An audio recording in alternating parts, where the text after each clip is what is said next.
All right, so last week, Shellen, my wife, she's driving her car down the road, and there's another car in the lane to her left. The driver of that car decides to change lanes, smashes right into her car. Now, it's not just a love tap. In fact, he keeps on coming over into her lane and continues to push her and her car right up the curb, right off the side of the road. Now, thank God, nobody was hurt, and the car had significant damage. So now we're negotiating with the insurance company. Do we get the car fixed? Do we write it off? We need to replace it if we write it off. We're going to be without a car for the interim. What do we do? And it's frustrating.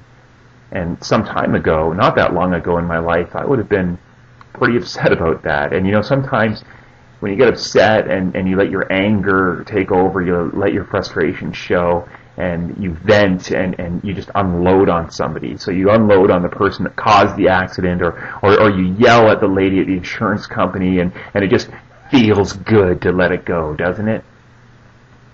But that's the old me, and I find that, while that temptation was there to do that, I've been able to stay pretty calm through this whole thing and pretty patient so far.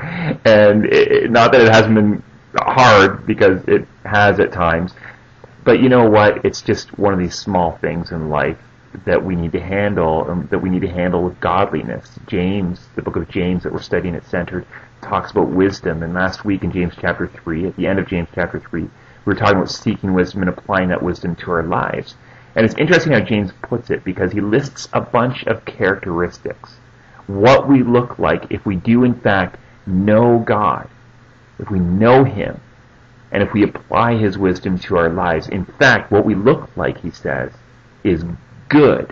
But the word that he uses for good, when he originally wrote it, meant attractive. It's the loveliness of a wholesome life. But there's more to it than that, because after he lists all those characteristics that we're supposed to demonstrate, he says at the very last verse of chapter 3 of James, he says, it's so that somebody like you will reap a harvest of righteousness. See, it's not just how we handle the circumstances of life. It's not just how we demonstrate godly or good moral characteristics. It's not just about looking that way to other people. It's a little bit more than that. It's about living intentionally, knowing that we're supposed to produce that harvest. It's about living our lives in such a way and demonstrating those kinds of characteristics and demonstrating Christ-likeness to people, so that we point to God, so that we point to the glory of God, and so that they in turn will want to know God as well. Our whole life is supposed to be marked by this intentionality. Those are the commands that Jesus gave us.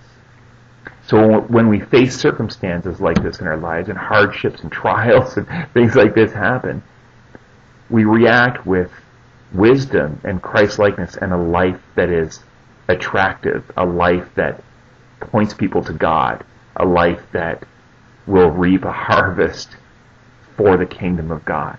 And this week we're going to take this a step further, because we're going to be talking about conflict among Christians, and what the source of that is, and what we do about it. So we'll see you at Centered as we discuss James chapter 4, the first few verses of it, this Sunday evening. See you there.